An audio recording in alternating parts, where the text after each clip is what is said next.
Au commencement était la parole, et la parole est Christ. Radio Parole Vie, la radio qui donne la vie à travers la parole.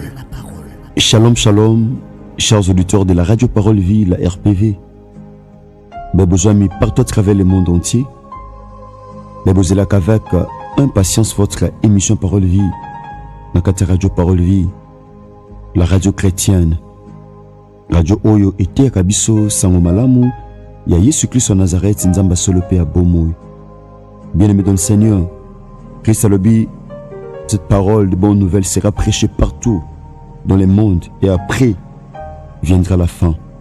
Bien-aimé, le Bananzambe et Sengele était à ma partout, en Afrique, en Asie, en Océanie, en Europe tout comme en Amérique.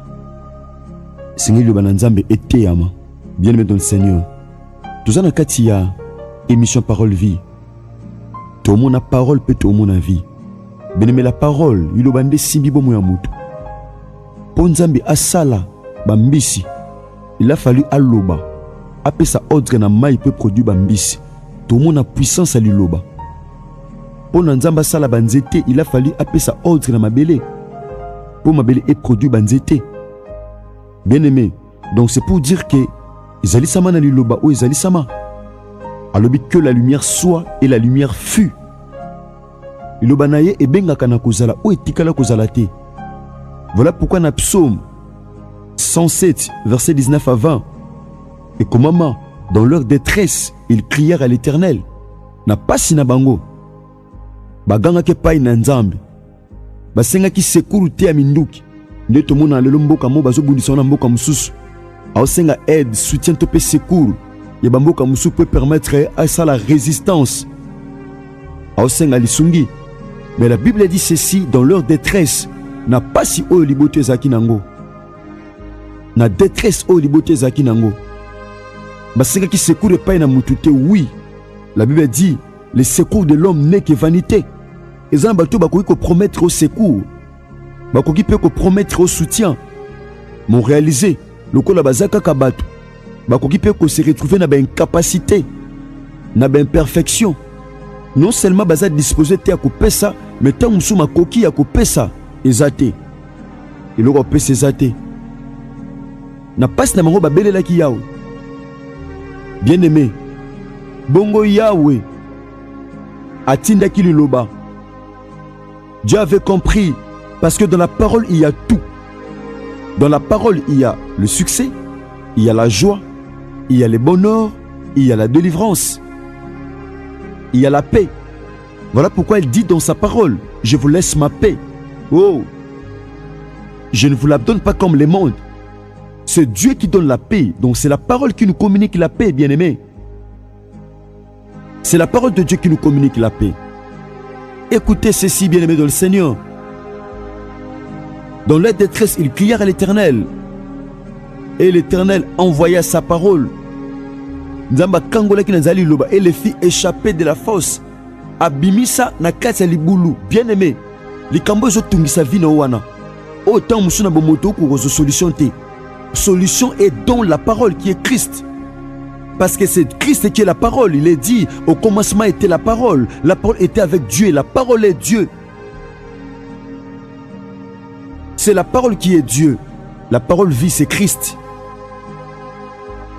Bien-aimé dans le Seigneur, tika Yesu Christ en Nazareth, nzamba solope a bomoy apambola liloba oyo izotiama. Kolo na sengio lokola mungu apamba. Tika ndeko akati pongi. Na butu pona koka liloba na nzambe.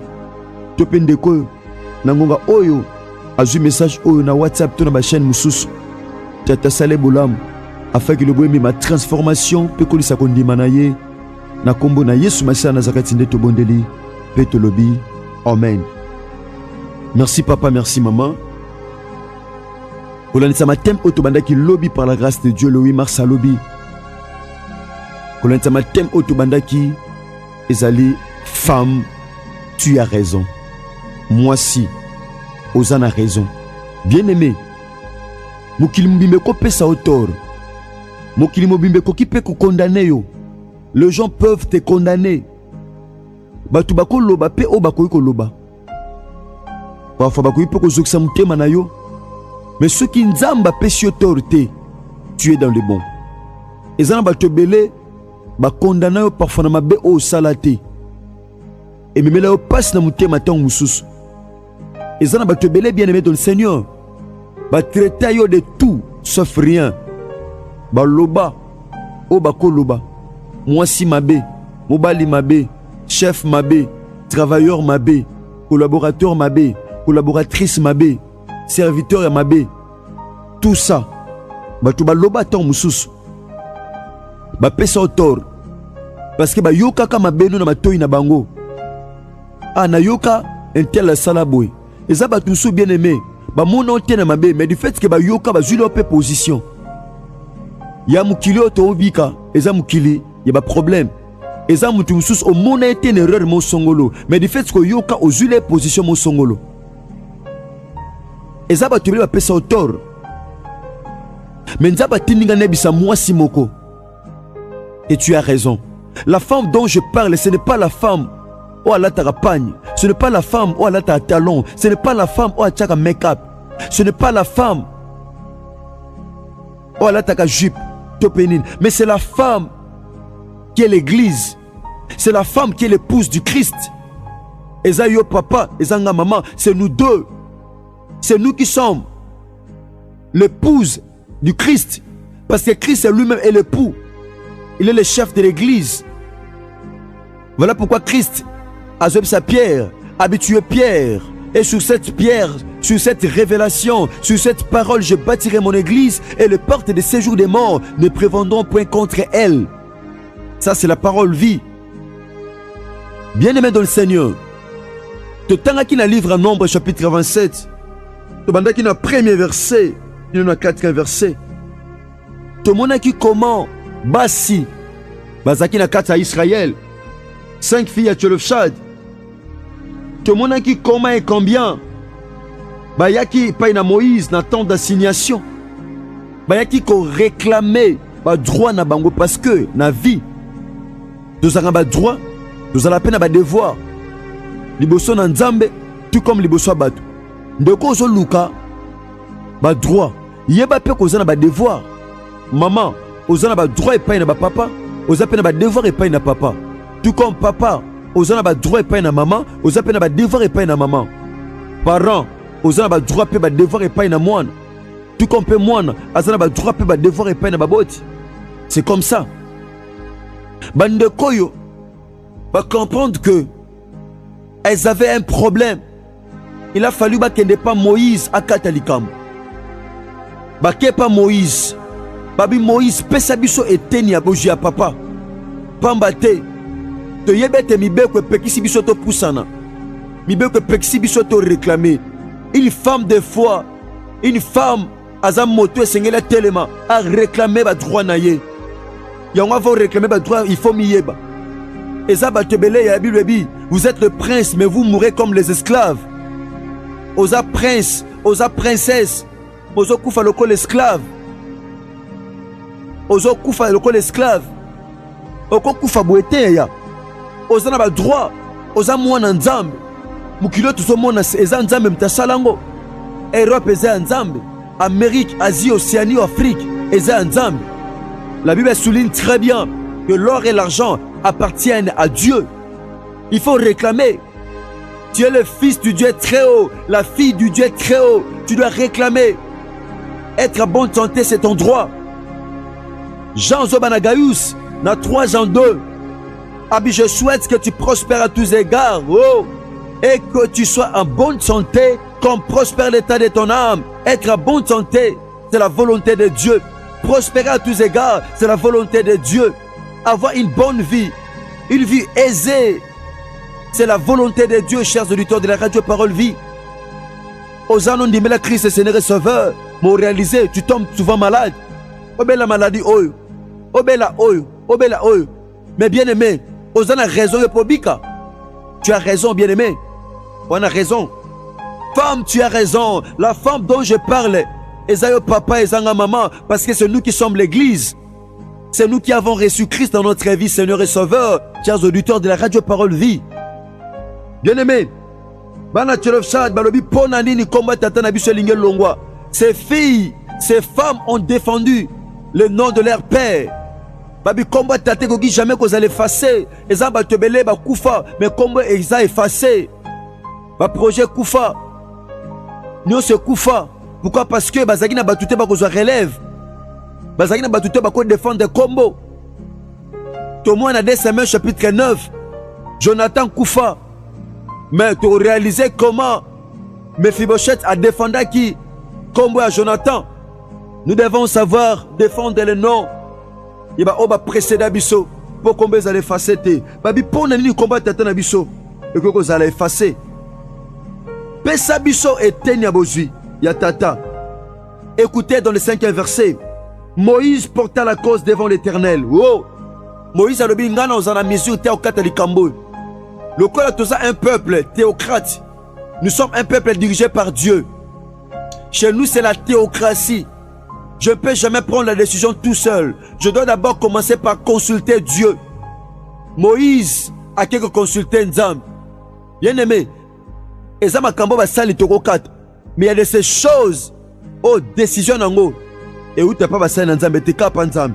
Ah, Moïse, dans verset 5. Moïse porta la cause devant l'Éternel. Et l'Éternel dit à Moïse, Ayebisi pa na nzambe ndenge basio balobaki. Mais écoutez, t'as la réponse à Nzam. Nzambabi, les filles de Tchelofchad ont raison. Oh, Nzamba pesi basio raison. Pourquoi? Parce que basio ba comprennent qui, ba telema qui, ba yeba qui était cause en vie malam, c'était leur droit. Bien aimé dans le Seigneur, Osana raison, Mokozo a raison sur le télémi. Osa raison te en croisant les bras. Osa raison te na aussi mamikanda to ba papier tanga. Mokozo raison bien aimé dans le Seigneur. Tango telemi bien aimé. Au pousser la présence en Nzam. Nzamba lobi. Les filles de Tchelofchad ont raison. Pendant que je parle ce matin, Tika Yesu Masia Nazareth. Nzamba solo père Bomoy. Nzamba Tondimela. Nzamba parcours de mon père Mayata. Jésus-Christ de Nazareth. Appelle sa papa moko raison.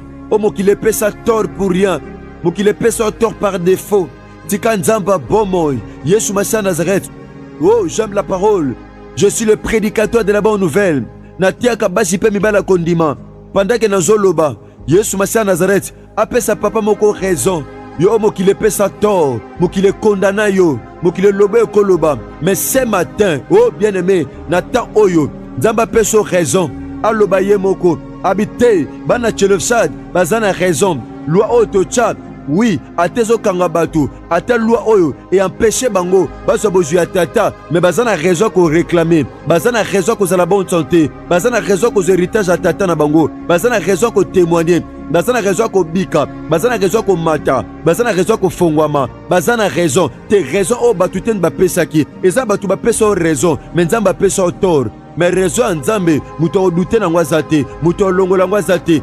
Na tongwa lelo, pendant que je parle, Yesu Masia Nazareth, azope sa frère moko raison, azope so raison, somo qui le condamna kyo, yobeke ko sombate, oko tekate, oko témoignete, oko bikate, oko bimamboka na te okangama, olukaka mukanda et simbakate, mais na tongwa lelo, le kolo ndimi lobo, comme étant la parole de Dieu, on dit mais là Yesu Masia Nazareth, kolo pe mobikisi. Ozotamba noko banga nzambe, ozo respecter ba principe, ozo na raison ko vivre, ate pas ozo mi batu ba okufa, ate pideme zo zo batu, mais yo ozo na raison ko vivre, te nazo te a papa moko, nazo te a maman moko, omo ki le pesa au tort, o belle femme pesa au tort, ma sœur, ozo la nanga parfois belle femme pesa au tort, mubala pesa au tort, ba semeki ba pesa au tort, bokilo pesa au tort, mais na tongwa lelo, nzambo tondimela, Yesu Masia Nazareth, azo peso raison, raison batu yaya, raison batu, et quoi ça l'appelle tort et pas une nzambe, mais raison eux, batu te batu ba pesa, mais c'est Dieu qui donne la raison. Abi les filles de Tchelofchad ont raison, Abibana Tchelofchad ont raison, aux a raison qu'on témoigne, aux a raison qu'on a la bonne santé, aux a raison qu'on lia, aux a peine raison qu'on mela, aux a raison qu'on mata, aux a raison qu'on avance. Pendant que nous battons de quoi zoloba, abi mutuba te zanga, abi mutuba lobele zanga, moi shangwe zanga, papa ngwe zanga, frère ngwe zanga, chef ngona musale zanga, de kwa ngwe zanga, pendant que zondima, et salamela yo, pambate ko mama, moyenge bene, abi karatena oazo mona, kasi souvent, abi kana oazo ndima, nzamba abi les filles de Tchelofchad ont raison. raison nzambe echangeaka mibeko, raison nzambe elongolaka tor ya bato, elongolaka tor bato bapesa yo, kazaka tor o mokili elatisa yo, raison nzambe elongolaka yango au nom de Jésus-Christ de Nazareth. Merci papa, merci maman. Merci chers auditeurs de la radio Parole Vie. Tika Jésus-Christ en Nazareth, nzamba solo pe abomoy. Nzamba elonga, nzamba makoki nyonso, nzamba otondimela asala binongo lupe bolam. Merci bandeko nanga basi pe mibali. Ndoba tango nyonso. Yaya, soki ozwi matia lokola boy. Ya ko bomba ngote pona yo moko partager yango. Lobi jeudi, tokozana suite nango parfois tokosili sango par la grâce de Dieu. Ya on a raison. Ozana raison ko bika bolam na nzambe. Ozana raison bien aimé dans le Seigneur. Tika Yesu Kristo na zakata pambola bino, ndeko posima bino matia. Ozana posa tango nyonso sur matia. Bandeko bokomaki ba requête pour na problème obozaki nango na 4 matin de jeûne et prière tozaki nango pe na internat. Pour maintenir numéro wana pour na to sur matia. Donc oko komela biso na numéro oyo na 4 radio Parole Vie pour sur matia facilement. Ndeko samena biso pour na bala liboso. Numéro zali plus 243 89 58 45 235. Bon numéro na biso muso ami balé ezali plus 243 89 75 70 917. Wana okosa biso radio Parole Vie. Merci Nandeko Rice Kangi, Ndeko Rice Kangi RK Pro, Ndeko Bogos Anderson et Longona chaîne de la TV 2 et chiffre 9 TV. Yesu Christ en Nazareth apambola bino soki Christ la maison ngélité. Tokutani bongo lobby na numéro asika na continuité ya thème otobandaki mokolo ya lobby mardi par la grâce de Dieu. Merci, que Dieu vous bénisse. Au commencement était la parole, et la parole est Christ. Radio Parole Vie, la radio qui donne la vie à travers la parole.